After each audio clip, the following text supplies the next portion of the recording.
Hello. देखिए, इस paper का ये पार्ट 2 है। पार्ट 1 हमने इसका सॉल्व कराया है और उसमें 73 तक हमने सॉल्व कराया है इस पेपर को। और ये 22 दिसंबर 2018 का वीडियो का पेपर है, तो इसको हम लोग सॉल्व करते हैं। और इस पेपर में जितना मिस्टेक किया गया है, जितना गलतियां किया गया है, शायद ही कोई 25 से अधिक नंबर पाया हो इस पेपर में। इस पेपर में एक ही क्वेश्चन को दो बार दिया गया है। पता नहीं कैसा सेट किया गया है कमीशन द्वारा इस पेपर को। तो इस पेपर को हम लोग फुल देखते हैं। अभी तक हम लोग 73 क्वेश्चन सॉल्व किए हैं, जिसमें 5-6 गलतियां हम लोगों को मिल चुकी हैं। आगे हम लोग और देखते हैं इसको कैसे सॉल्व करेंगे। अब देखिए, यहाँ पे ये एक DI से रिलेटेड क्वेश्चन है, सिंपल क्वेश्चन है। इसको हम लोग कैसे सॉल्व करेंगे। पिछले वर्षों में कंपनी द्वारा बेचे गए LCD के विभिन्न आकारों की संख्या हज़ार में दी गई है। अब देखिए, यहाँ 40 इंच, 50 इंच, 55 इंच, 60 इंच, 65, 70 और 75, और ये 12 से लेके 17 तक बेचा गया है। और इसमें सबका डाटा दिया गया है। इसमें पूछा गया है पहला क्वेश्चन, किस साल में LCD की अधिकतम संख्या बेची गई। अब देखिए, किस साल में LCD की अधिकतम संख्या बेची गई, आपको सब नहीं जोड़ना है। 1 2 3 4 5 6 वर्ष दिया है, तो 6 वर्ष आपको नहीं जोड़ना है।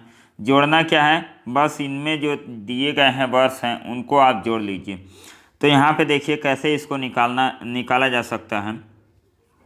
13 वाले को पहले देखिए, अधिकतम हमें देखना है, तो 13 वाले को देखिए। 13 में कितना है, 35।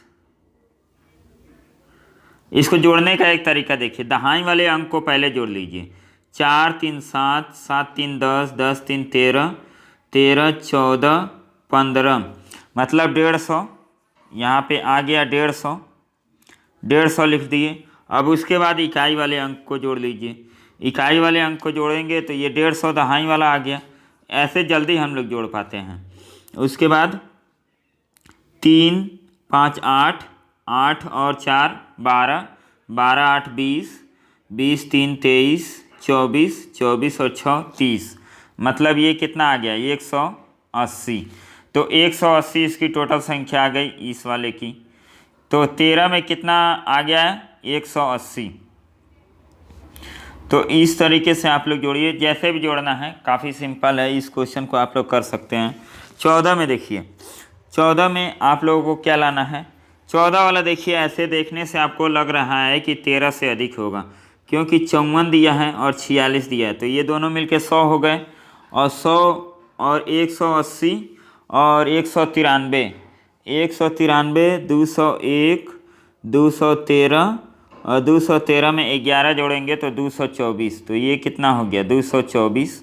फिर 17 में देखेंगे तो 17 में कितना है, 50 50 100, 109, 109 में 31 जोड़ देंगे तो 140, 140 और 40, ये कितना हो गया, 180, 180 और 80, 220, 225, मतलब ये सबसे ज़्यादा। ये दोनों कट के अब 16 में देख लीजिए। 16 में कितना है, 16 में तो 17 वाला आपका सबसे ज़्यादा आ जाएगा। 17 वाला क्या होगा, सबसे ज़्यादा होगा। जोड़ के आप देखेंगे तो 17 वाला सबसे ज़्यादा मिलेगा। चलिए नेक्स्ट क्वेश्चन को देखते हैं। नेक्स्ट क्वेश्चन में क्या दिया है, सभी 6 वर्षों की कुल बिक्री में किस आकार में LCD की संख्या अधिकतम है। अब देखिए, 60 इंच, 50 इंच, 40 इंच, 55 इंच, इसको हमें जोड़ना है।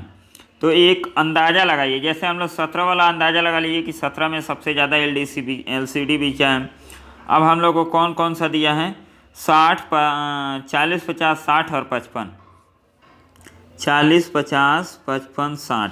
इन चारों में आप देखेंगे तो इन चारों में आपको देखने से क्या लग रहा है, यहाँ आप देखेंगे बस दहाई वाले अंक को जोड़िए। जैसे 3 4 7, 7 5 12, 12 और 4 16, और 16 5 21, 21 और 4 कितना हो गया, 25, मतलब 250 इसमें आ गया।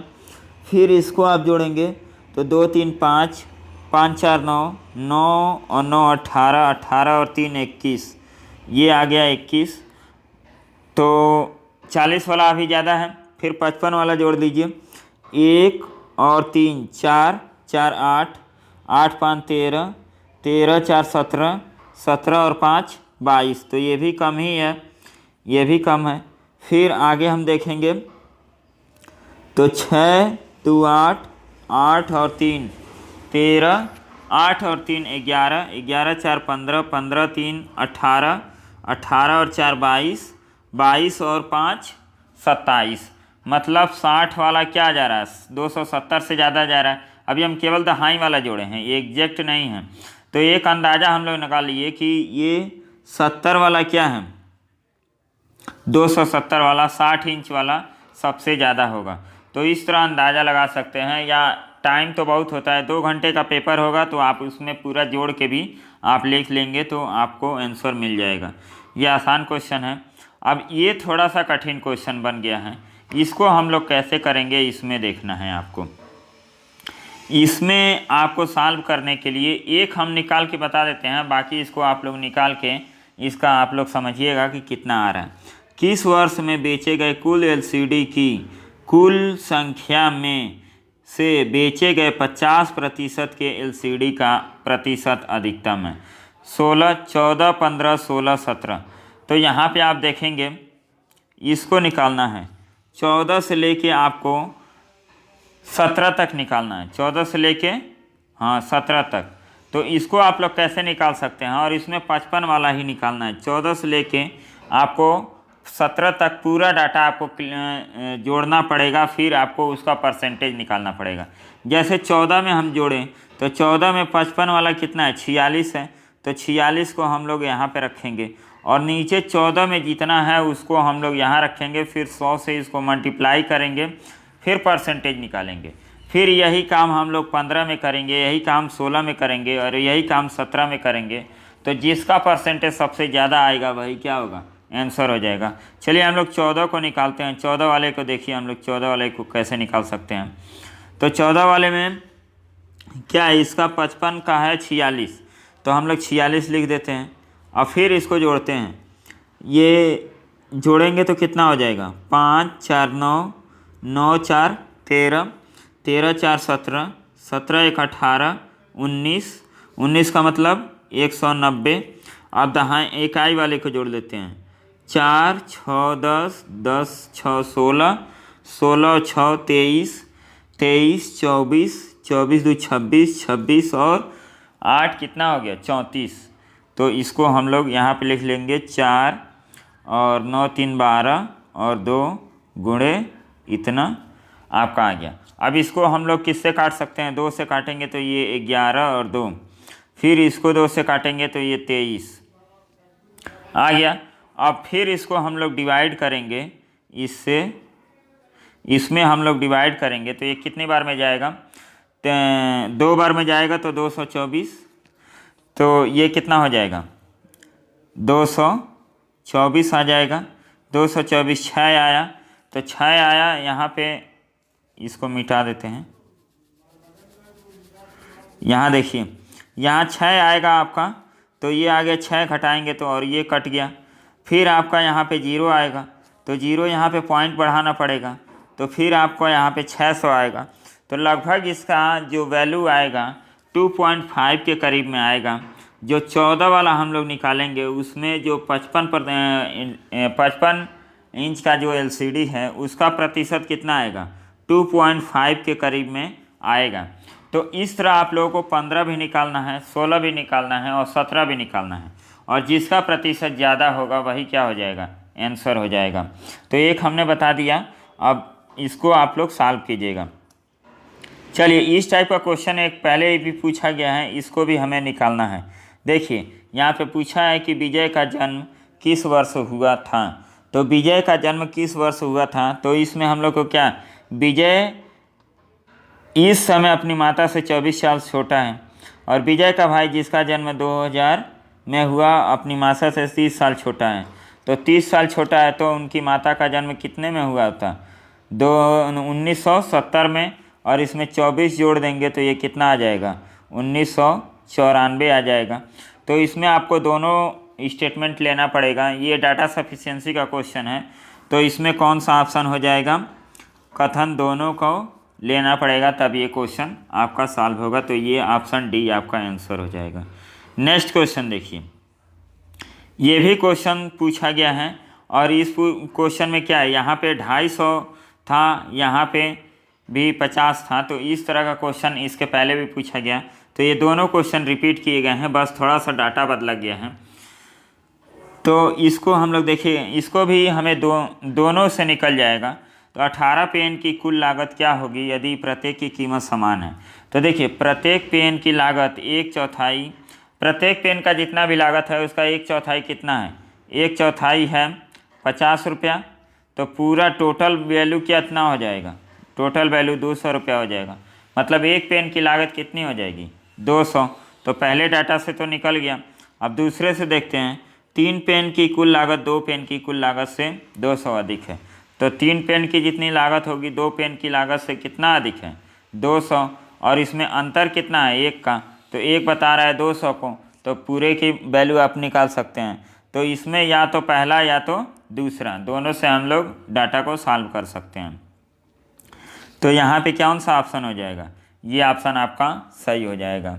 नेक्स्ट क्वेश्चन देखिए, हम नेक्स्ट क्वेश्चन देखिए, यहाँ पे दिया है चाइनीज कोडिंग कि गुड को कैसे कोडित किया जाएगा, मतलब गुड का कोड क्या होगा, इसको निकालना है। अब यहाँ पे दिया है, इसको हम लोग लिखते हैं वह एक अच्छा गायक है। अब यहाँ पे गुड लिखे हैं, यहाँ पे गुड का हिंदी लिख दिए हैं अच्छा। तो इससे कंफ्यूज नहीं होना है, आप लोग इंग्लिश पढ़ेंगे तो यहाँ भी गुड दिया है और यहाँ भी गुड दिया है, तो उससे आप लोग निकाल सकते हैं। तो देखिए इस क्वेश्चन को कैसे करेंगे। अब पहले ऑप्शन से देखते हैं क्या गुड का कोड निकाला जा सकता है। इंग्लिश वाला ही पढ़िए, इंग्लिश वाला ज़्यादा आसान है। तो देखिए इसका कोड दिया है ही इज अ सिंगर, और फिर इसका कोड दिया है सी विल सिंग गुड सॉन्ग। अब देखिए पहले वाले से निकाल सकते हैं, क्योंकि पहले वाले में क्या है, गुड केवल कॉमन है, यहाँ पे केवल गुड है। और गुड के लिए क्या यूज किया गया है, बीई इसमें भी है और बीई इसमें भी है। तो और कोई तो इसमें कॉमन मिल नहीं रहा है, तो गुड का कोड आपका क्या आ गया, बीई। तो पहले ऑप्शन से आपका निकल जा रहा है, दूसरे ऑप्शन से चेक कर लेते हैं कि दूसरे ऑप्शन से निकल रहा है कि नहीं। He is a good singer, he is a good singer और he will sing good song. अब देखिए इन दोनों ऑप्शन को आप लोग देखेंगे तो इसमें क्या अंतर हो रहा है, दोनों का कोड, ये तो पहले वाला तो सेम दे दिया है, ये पहले वाला सेम दे दिया है, यहीं पे देखिए पहले वाला सेम दे दिया गया। दूसरे वाले में क्या किया है कि यहाँ पे सी लिखा है, यहाँ पे ही लिखा है। इस वजह से क्या होगा, दूसरे से आपका आंसर नहीं निकलेगा। क्योंकि इसमें 2 कॉमन हो जाएगा, ही यहाँ है गुड यहाँ है, इसमें भी ही यहाँ है और गुड यहाँ है। तो दूसरे से हम लोग नहीं निकाल पाएंगे। तो इसमें सी भी आपका कॉमन मिल रहा है और बीई भी कॉमन मिल रहा है। तो केवल इसमें पहला ऑप्शन सही होगा और पहले ऑप्शन से हम गुड का कोड निकाल सकते हैं। तो इसमें कौन सा सही हो जाएगा, केवल कथन 1 पर्याप्त है जबकि अकेला 2 पर्याप्त नहीं है। तो इसका आंसर ये हो जाएगा। देखिए ये फिर से रिपीट किया गया क्वेश्चन है, लेकिन इसमें थोड़ा सा चेंजिंग है, इसको हम लोग देख लेते हैं। यहाँ पे दिया है 20 इंटू का जमा का मतलब यहाँ पढ़ लीजिए एडिशन।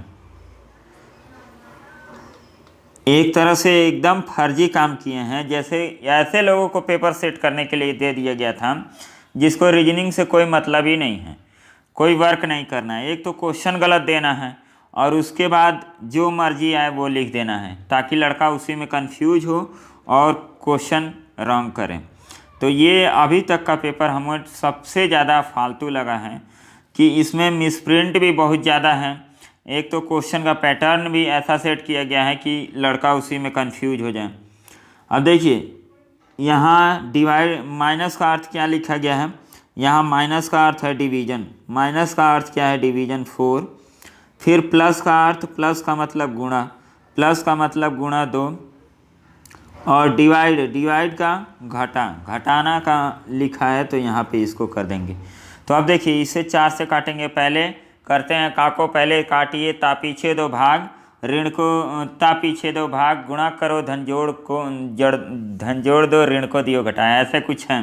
का को पहले काटिए, ता पीछे दो भाग, गुणा करो धन जोड़ दो, ऋण को दियो घटाएं। तो पहले का को सॉल्व करते हैं, फिर डिवाइड को सॉल्व करते हैं, फिर इनटू को सॉल्व करते हैं, उसके बाद प्लस माइनस में से जिसको मर्जी उसको सॉल्व करेंगे। तो ये तीनों आपका सीक्वेंस आपका सही होना चाहिए। पहले आप डिवाइड को सॉल्व कर देंगे तो क्वेश्चन क्या होगा, गलत हो जाएगा। जैसे 4 में 2 को मल्टीप्लाई कर देंगे तो 8 हो जाएगा, और 8 से इसको काट देंगे तो गलत हो जाएगा, 2 आ जाएगा। तो इस तरह नहीं करना है। करना क्वेश्चन कैसे है, पहले डिवाइड को तो 4 से इसको काटेंगे तो ये 4 बार में, और 4 से इसको मल्टीप्लाई करेंगे तो 8 आ गया, और 8 यहाँ प्लस है और ये माइनस है तो ये दोनों कट गया, तो आंसर क्या आ गया, 20 आ गया। तो ये आंसर आ गया। अब देखिए सेम क्वेश्चन हम लोग सॉल्व किए हैं, जिसमें क्या आ रहा था, इंग्लिश में भी गलत दिया गया था और हिंदी में भी गलत दिया गया था। लेकिन इस क्वेश्चन को हम लोग चेक करते हैं, इसमें ऑप्शन कुछ बदले हैं, उसको हम लोग देख लेते हैं। एक समूह में उतनी ही मुर्गियां हैं जितनी भेड़ हैं। अब देखिए मुर्गी मतलब हेन, हेन की जो संख्या है वो सीप के बराबर है। पुरुष बकरियों से 2 गुना और बकरियां भेड़ों से 2 गुना। भेड़ों मतलब सीप से, सीप फिर गोट और फिर मैन, इतना हो गया, और सीप के बराबर हेन है। देखिए इसका पहले यहाँ इसका ये 2 गुना और इसका ये 2 गुना, तो ये 4 हो जाएगा। अभी हम रेशियो निकाल रहे हैं, और सीप और हेन क्या है, सेम है, तो यहाँ पे ये निकल गया। अब दिया गया है क्या कि यदि पैरों की कुल गणना 44 है तो आपको निकालना है तो समूह में कितने 4 पैर वाले जानवर हैं। 4 पैर वाले कौन है, अब देखिए आदमी के पास 2 पैर होता है, बकरी के पास 4 पैर होता है, सीप के पास भी 4 पैर होता है, और मुर्गी के पास 2 पैर होता है। तो ये आपको निकालना है कि भेड़ और बकरी की कुल संख्या कितनी होगी, तो आपको ये निकालना है। तो सबसे पहले हम लोग क्या कर लेते हैं, अब देखिए 4 लोग हैं, 2 पैर वाले हैं, तो इनकी टोटल संख्या कितनी हो जाएगी पैरों की, 8 हो जाएगी। 4 पैर 2 जानवर तो टोटल पैर 8, 4 पैर 1 जानवर तो 4, और 2 पैर 1 जानवर तो 2। अब इसको हम लोग जोड़ देते हैं तो 8 8 16, 16 4 20, और 20 2 22, मतलब 22 आ रहा है। और टोटल पैरों की संख्या 44 दी है, तो 22 से हम लोग डिवाइड कर लेंगे तो कितना आ जाएगा, 2। मतलब ये 2 गुना है, तो हम लोग क्या करेंगे, इसको 2 गुना कर लेते हैं, इसको हम लोग बना लेंगे 8, और इसको 2 गुना करेंगे तो ये 4 हो जाएगा, ये 2 हो जाएगा, और ये 2 हो जाएगा। तो 4 पैर वाले जानवर कौन है, ये हैं, और इनकी संख्या कितनी है, 4 और 2 6, तो यहाँ पे 6 ऑप्शन आपका सही हो जाएगा। तो इस क्वेश्चन को ऐसे सॉल्व करेंगे तो आपका क्वेश्चन का आंसर हो जाएगा। इसके पहले जो क्वेश्चन दिया गया था उसमें आदमी की संख्या पूछ रहा था, जो क्वेश्चन क्या था, दोनों गलत था, इंग्लिश में भी गलत था और हिंदी में भी गलत था, लेकिन यहाँ पे क्वेश्चन सही है, तो इसका सही ऑप्शन आएगा 6 ऑप्शन आएगा। नेक्स्ट क्वेश्चन को सॉल्व करते हैं। देखिए ये क्वेश्चन पहले भी पूछा गया था, आप कल वाले सेट में देखेंगे, हमने इस क्वेश्चन को डिस्कस किया था कि केवल मरी हुई मछलियाँ प्रवाह के साथ बह जाती हैं, प्रवाह के साथ जाती हैं, तो मछलियाँ प्रवाह के साथ तैर नहीं सकती। सोचने और निर्णय लेने की प्रत्येक व्यक्ति की योग्यता होनी चाहिए। अब पता नहीं क्या यहाँ पे दिया है, तो उसको उसमें क्या था, जिंदा मछली प्रवाह के साथ जाती है, ऐसे कुछ करके था। तो इसका ऑप्शन आप क्या मारेंगे, इसमें दोनों इलॉजिक हो रहा है। एक हम कल भी बताए थे कि ये क्वेश्चन आता है ओनली ए आर बी, तो इसमें क्या करते हैं, जो बी होता है वो किसके अंदर आता है, ए के अंदर आता है, इस तरह। तो इस तरह भी सॉल्व करेंगे और कोई धारणाएं इसमें देखेंगे तो इसमें क्या निकल सकता है।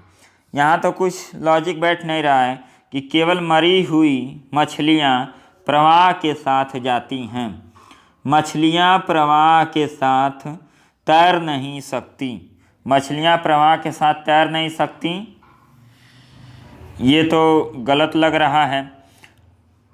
इसको हम ध्यान में रखें तो फिर सोचने और निर्णय लेने की प्रत्येक व्यक्ति की योग्यता होनी चाहिए। ये भी लॉजिक लग रहा है, जो कहा गया है उसके आधार पे तो दोनों ऑप्शन हमें कुछ नहीं समझ में आ रहा है। यदि आपको समझ में आ रहा होगा तो आप कमेंट करके बताइएगा कि इसका क्या हो सकता है। चलिए ये इस क्वेश्चन का आंसर आप लोग दीजिए। क्या होगा से बेहतर है ओह। क्या होगा से बेहतर है ओह।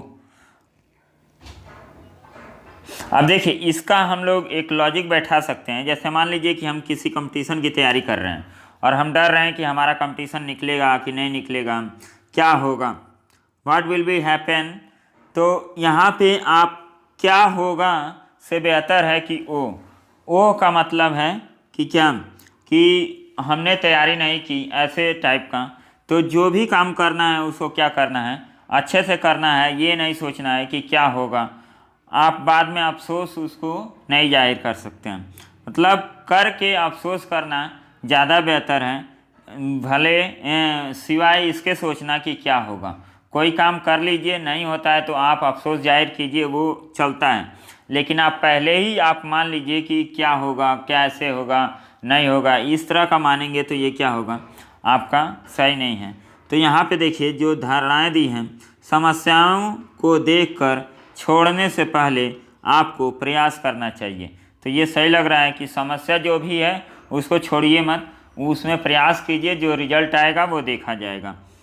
बाद में पछताने से अच्छा है कि उसको करके पछताना ज़्यादा सही है।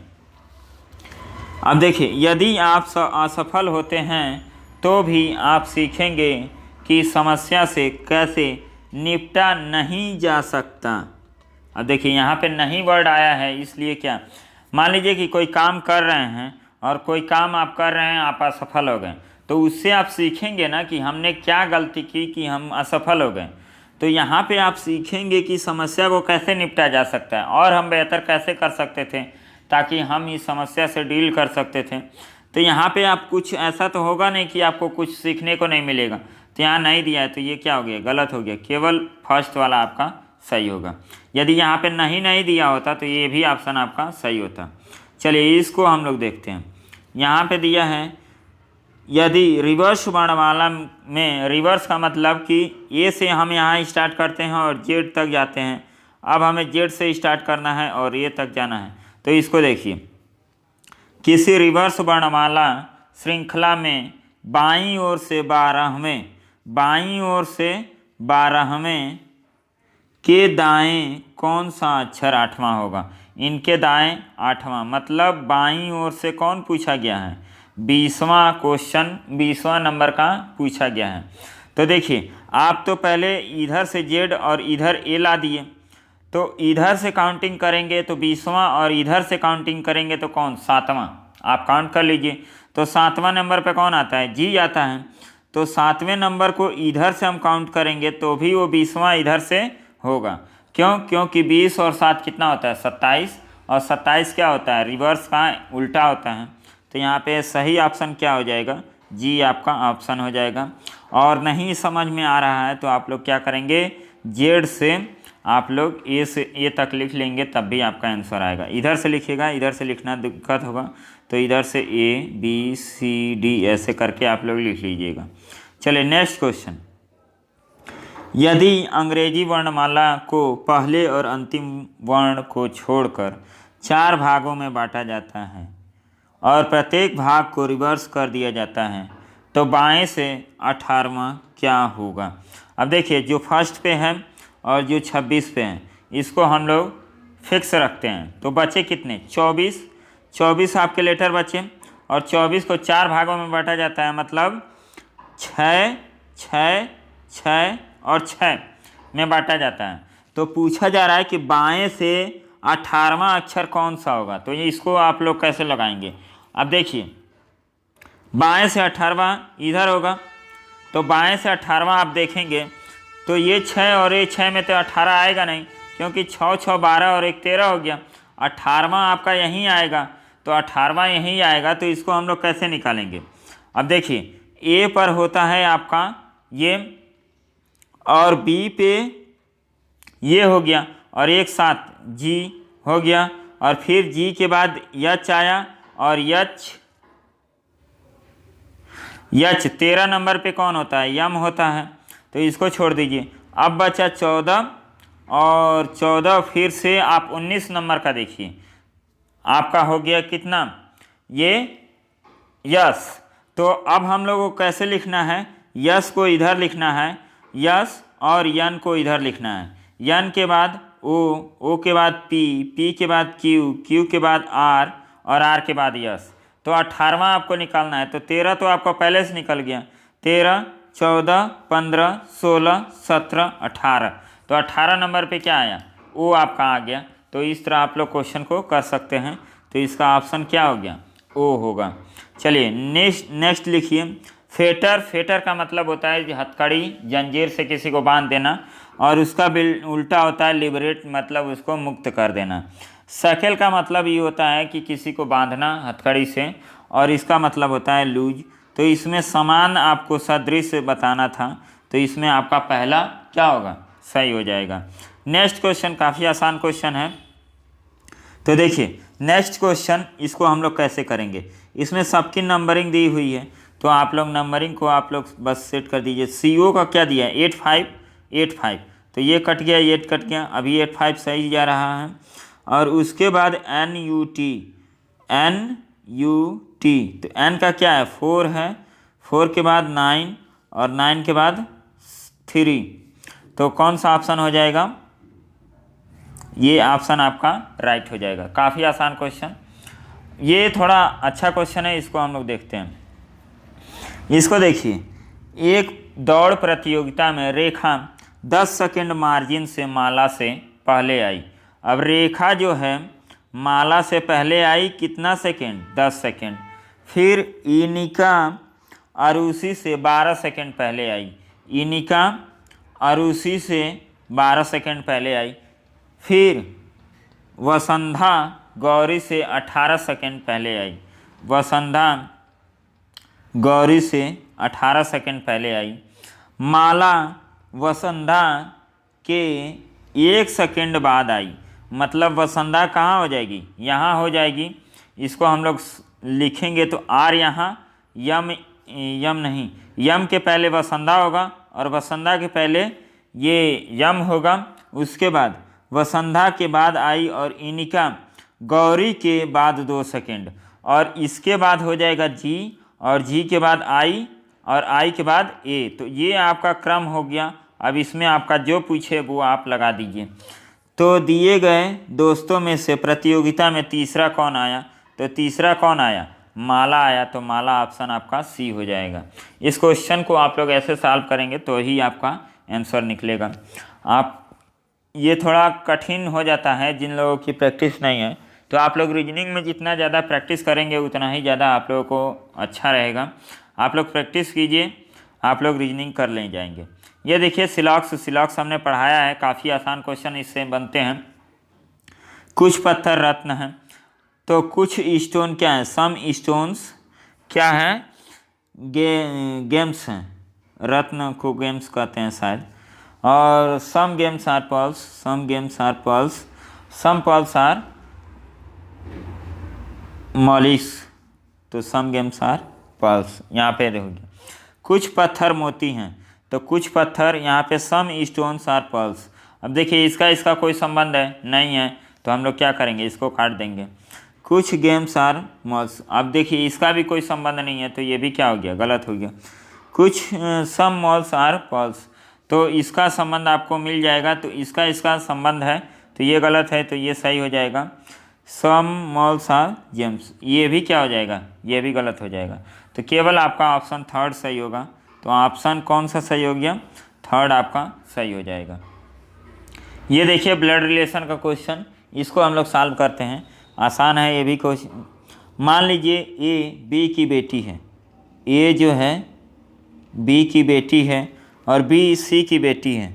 बी जो है कट गया क्या, ए यहाँ लिखते हैं, बी की बेटी ए है और सी की बेटी बी है। सी का भाई डी है, सी का भाई कौन है, डी है, और डी ई की माँ है। सी डी का भाई, अब देखिए यहाँ पे उल्टा हमने पढ़ दिया है, सी डी का भाई है और डी ई की माँ है, तो ई यहाँ पे रख दिए। यदि ई मादा है, क्या गजब का हिंदी है, मादा का मतलब क्या होता है, फीमेल होता है, तो यहाँ पे रख दिए। तो ए ई से किस प्रकार संबंधित है, मतलब ए का बताया गया है। तो ये देखिए, ये कजिन ब्रदर होंगे, कजिन सिस्टर होंगी, तो सिस्टर की बहन को हम लोग क्या कहते हैं, सिस्टर की बहन को हम लोग भांजी ही बोलेंगे, नीस बोलते हैं, इंग्लिश में देख लीजिए नीस। और यदि लड़का होता तो नेफ्यू हो जाता, ब्रदर सिस्टर तो होंगे नहीं, तो यहाँ पे नीस आंसर आपका सही आ जाएगा। अब ये कोडेड ब्लड रिलेशन, इसको हम लोग देखते हैं, इसमें हम लोगों को क्या करना है इसको हम लोग समझते हैं। यहाँ पे देखिए, निम्न में से किस से तात्पर्य है कि ए डी से, ए डी के बड़े दादा हैं, ए डी के बड़े दादा हैं, ग्रेट ग्रैंडफादर, इसको हम लोग कैसे रिप्रेजेंट करेंगे। जैसे मान लीजिए यहाँ पे आप हैं, यहाँ पे आपके फादर या मदर हो गए, हाँ, फिर इनके फादर मदर यहाँ पे हो गए, और फिर इनके जो होते हैं इनको हम लोग ग्रेट पेरेंट्स कहते हैं, ग्रेट ग्रैंड फादर या मदर कहते हैं। तो ये 4th जनरेशन का क्वेश्चन है, तो इसको हम लोग कैसे सॉल्व करेंगे, इसको देखिए यहाँ पे दिया है। अब 4th जनरेशन तक हमें जाना है, तो डी स्टार सी सब में दिया है। तो ए बी का भाई है, डी सी का भाई है, तो डी भाई है किसका, सी का हमने बना दिया। प्लस का अर्थ है ए बी की माँ है, सी बी की माँ है, सी बी की माँ है, फिर प्लस तो बी ए की माँ है, बी ए की माँ है। अब देखिए इसमें 4 जनरेशन नहीं हुआ, तो ये ऑप्शन आपका नहीं होगा। फिर आपको ये देखना है, पहला ऑप्शन आपका कट गया, डी और सी। फिर से इसको देखिए, ए बी का भाई है, डी भाई है सी का, फिर यहाँ पे इसका मतलब ए बी का भाई है, तो सी बी का भाई है, सी भाई है किसका, बी का, और इसमें भी माइनस, तो इसमें भी 4 जनरेशन नहीं जाएगा, और ये बहन है तो ये सेम जनरेशन हो गए, तो इसको भी हटा दीजिए। पहला दूसरा आपका क्या हो गया, कट गया। और फिर इसको देखते हैं कोई सही भी होगा कि नहीं, यहाँ पे केवल भाई ये दिए हैं। देखिए डी और सी, तो डी और सी में मतलब ए बी का भाई है, डी भाई है किसका, सी का, उसके बाद प्लस ए बी की माँ है, सी बी की माँ है, सी मदर है किसकी, बी की, ये भी नहीं सही होगा आपका, और ए बी की बहन है, बी बहन है ए की, ये भी आपका सही नहीं हो गया। हमें 4 जनरेशन तक चाहिए रिलेशन, हमें लगता है कि ये भी गलत ही दिया है। D is the great grand father of A, तो 3 तक तो हम लोग का गलत हो गया। अब चौथा हम लोग देख लेते हैं कि चौथा में क्या दे रहा है। जनरेशन गैप सब में आना चाहिए था, लेकिन इसमें तो क्वेश्चन हमको गलत लग रहा है। इंग्लिश में भी देखिए, इंग्लिश में भी आपका सेम ही दिया है, तो ये क्वेश्चन लास्ट वाला चेक कर लेते हैं। ए बी का भाई है, तो डी भाई है सी का, फिर बीटा का अर्थ क्या है, ए बी का भाई है, सी बी का भाई है, तो ये भी क्या, ये क्वेश्चन ही पूरा गलत है। यदि यहाँ पे जो पूछा गया है वो रिलेशन हम कभी नहीं निकाल सकते हैं जब तक कि हमें 4th जनरेशन तक रिलेशन ना मिले। यहाँ पे सेम ही रिलेशन मिल रहे हैं, 1 से 2 जनरेशन में रिलेशन ख़त्म हो जा रहे हैं, तो इसका कोई ऑप्शन सही नहीं होगा। अब इसको पता नहीं कमीशन इस पर जनरल मार्किंग किया होगा कि नहीं, तो ये क्वेश्चन पूरा आपका गलत है। इसको क्वेश्चन को देखिए, यदि दी गई छवि को 90 डिग्री पर घड़ी की सुई की दिशा में, घड़ी की सुई की दिशा का उल्टा घुमाया जाए। अब यहाँ पे देखिए, यहाँ पे दिया है काउंटर क्लॉकवाइज। काउंटर क्लॉकवाइज क्या कहेंगे कि घड़ी की सुई की दिशा में घड़ी की ऐसे चलती है, तो हमें क्या करना है, ऐसे घुमाना है, ऐसे, आई बात समझ में, तो ऐसे घुमाना है। तो आपको देखना है कि इसका कौन सा, और इसकी दर्पण छवि दर्पण छवि छवि के बेस पर रखे गए तो ली जाए तो परिणाम का कौन सा। अब देखिए पहले घुमाया जाता है, उसके बाद इसका कौन सा फिगर आपका सही होगा। अब देखिए इसमें एंटी क्लॉकवाइज ऐसे हम लोग घुमाएं इस फिगर को तो कौन सा आपका ज़्यादा सही होगा। तो देखिए ये वाला जो एक सिंबल को आपको पकड़ना है, जब भी आपको फिगर से रिलेटेड कोई भी क्वेश्चन दे तो आप एक सिंबल को पकड़िए। अब देखिए इसको 90 हम लोग मूव करेंगे 90 डिग्री पे तो ये कहाँ आ जाएगा 90 डिग्री, ऐसे ऐसे इसको हम लोग क्रॉस करेंगे तो ये स्टार आपका यहाँ आ जाएगा। अब देखिए कि वो स्टार किस में सही है।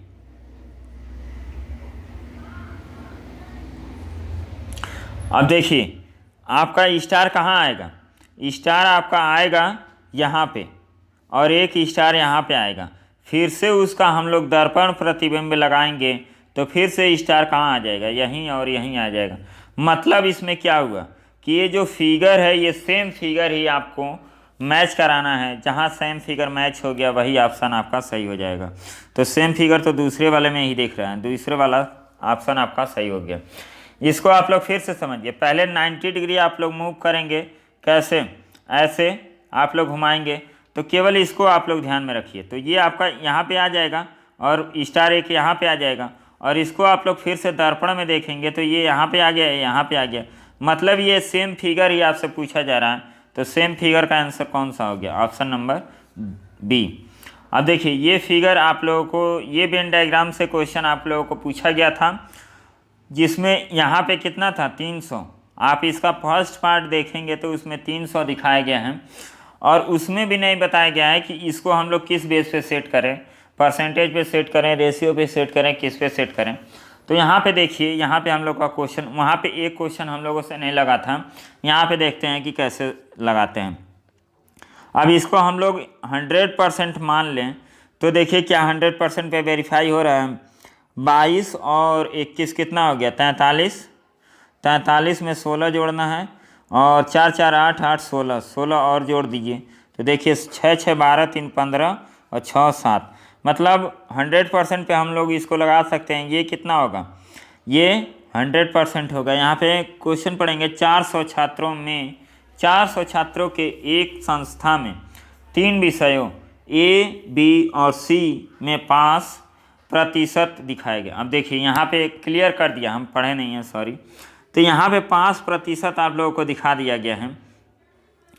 और यहाँ पे एक क्वेश्चन जो पूछा गया था इसको भी हम देख लेते हैं। देखिए यहाँ पे आप लोगों को, यहाँ पे एक क्वेश्चन हम लोग करवाए थे जो फर्स्ट पार्ट इसका करवाए थे। तो यहाँ पे कहीं नहीं लिखा है कि ये परसेंटेज में वैल्यू है, लेकिन वहाँ पे मेंशन कर दिया है कि परसेंटेज में वैल्यू है। तो इस क्वेश्चन को हम लोग कल किए थे, आज चलिए इस क्वेश्चन को देखते हैं। परसेंटेज दे दिया तो ये कन्फर्म हो गया कि हाँ परसेंटेज से ही लगेगा। अब इसको हम लोग लगाते हैं। देखिए how many student pass both A and C, A और सी में कितने स्टूडेंट पास किए गए हैं। तो देखिए यहाँ पे डाटा आपका कितना है, 400 है। 400 को 75 से डिवाइड करेंगे तो देखिए ये पूरा 75% है। तो 75% इसमें कितना आ जाएगा 300, मतलब 300 क्या है, ये किसी न किसी विषय में पास हैं और 100 लोग क्या हैं, विषय में फेल हैं। तो इस तरह डाटा को आपको समझना है। अब देखिए यहाँ पे हम लोग कैसे निकालेंगे।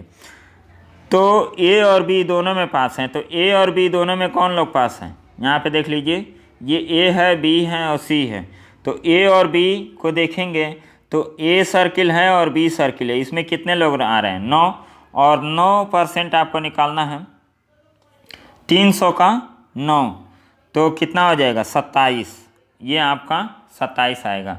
आप 400 का 100%, 400 का निकालेंगे 9% तो आपका कितना आ जाएगा 36, तो ये सही है, 27 नहीं सही है। ये 300 लोग हम लोगों को 1% यहाँ पे दे दिया है ना, इसको हम लोग 75% मान रहे हैं। तो 75% में कितने आ रहे हैं 300, और 25% जो पाए फेल हैं तो ये 100 हो गए। तो आपको निकालना है, ये टोटल परसेंटेज में दिया गया है। तो 9 लोग हैं तो 9% दोनों में पास हैं, तो 9% का मतलब क्या कि इसका 4 गुना। अब देखिए 100% बराबर कितना दिया है डाटा 400, तो 1% बराबर कितना होगा 4, तो 9% बराबर कितना हो जाएगा 36। तो ऑप्शन आपका कौन सा सही हो जाएगा, ये 36 वाला ऑप्शन सही हो जाएगा। इसमें थोड़ा सा भी मिसप्रिंट करेंगे तो क्वेश्चन आप 27 मार्क के चले आएंगे, जो कि हमारा क्या हो जाएगा, गलत हो जाएगा। अब यहाँ पे how many student did not pass at least one exam, did not pass at least one exam.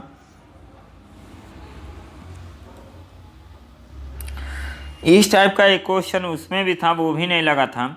और ये भी question how many student did not pass at least one exam. At least one exam तो देखेंगे तो 300 लोग तो पास हैं ना, किसी न किसी एग्ज़ाम में 300 लोग तो पास हैं। 100 लोग ऐसे हैं जो किसी न किसी में पास नहीं हैं। तो हम लोग ऐसे निकालेंगे तो ऑप्शन तो 100 आना चाहिए, लेकिन इसमें ऑप्शन तो दिया नहीं है 100।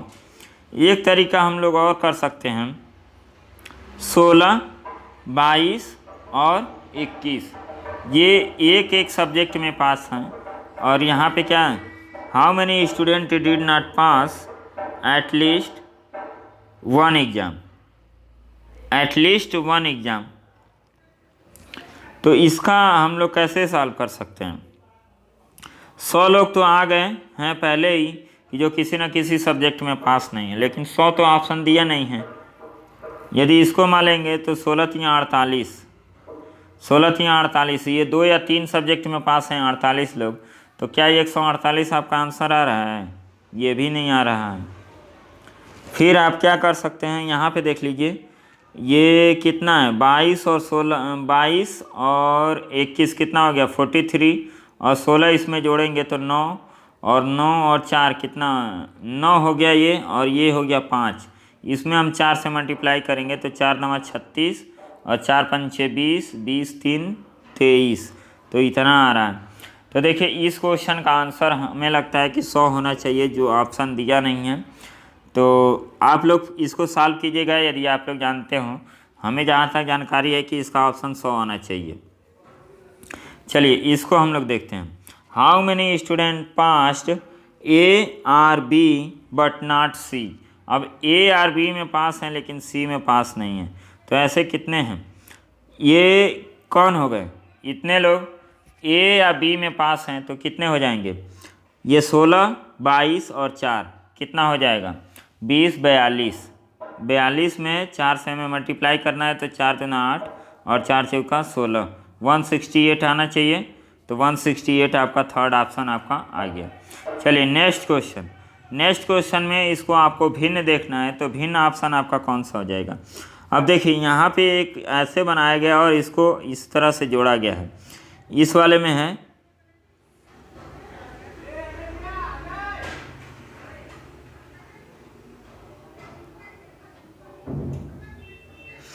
इन दो ऑप्शन को आप लोग देखेंगे तो क्या किया गया है, ऐसे बना के ऐसे जोड़ा गया है, और यहाँ पे 3 ऑप्शन में इसमें इसमें और इसमें इस पे जोड़ा गया है। तो यहाँ पे ऑप्शन आपका कौन हो सकता है, कुछ और देखिए। यहाँ पे ऐसे वाला एरो लगा है, इस वाले में, इस वाले में, इस वाले में, और फिर से 2 आपका ऑप्शन ऐसे आ गया है, ऐसे करके ऐसे, फिर भी अलग नहीं हो रहा है। फिर थर्ड कोई ऑप्शन देखिए, थर्ड मेथड,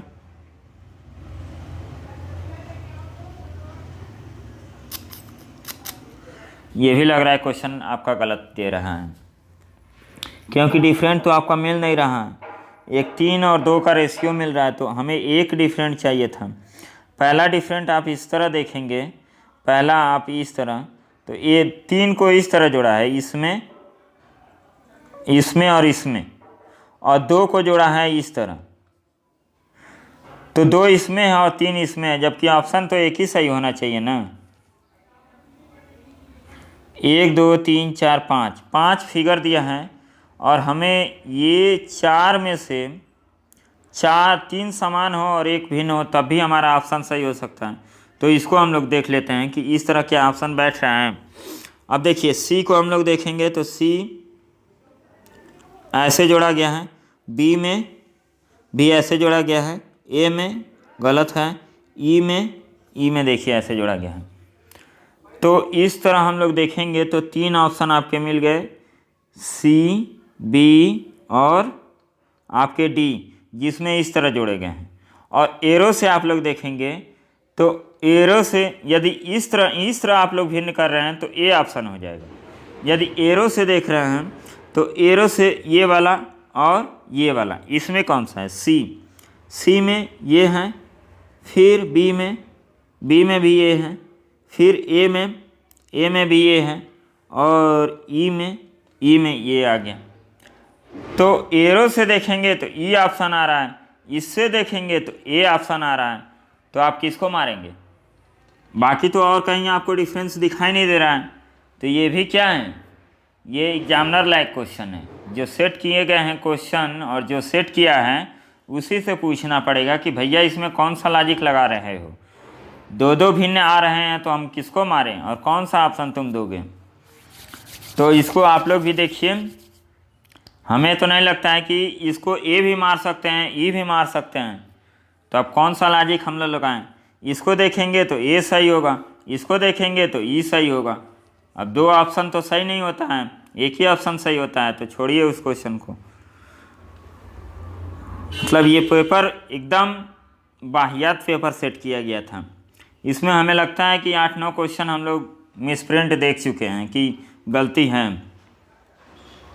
अब इस क्वेश्चन को हम लोग देखते हैं। तो इस क्वेश्चन को हम लोग कैसे सॉल्व करेंगे? अब देखिए, ये बनाया गया है ऐसे, और एक जगह आपका ज़्यादा कलर ऐसे कर दिया गया है।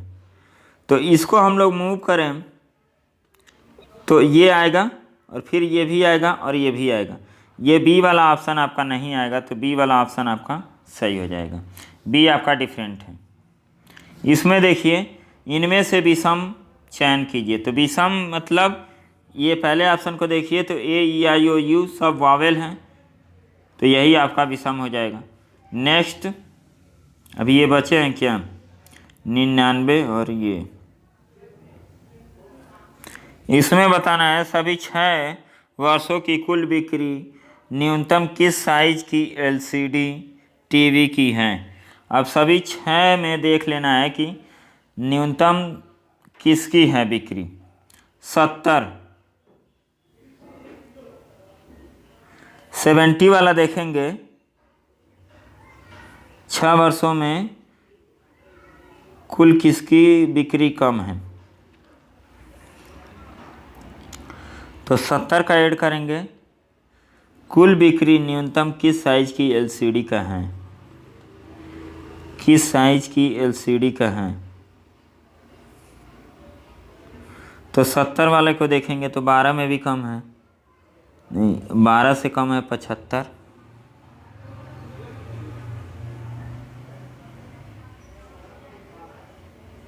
पचहत्तर वाला आपका ऑप्शन सही होना चाहिए।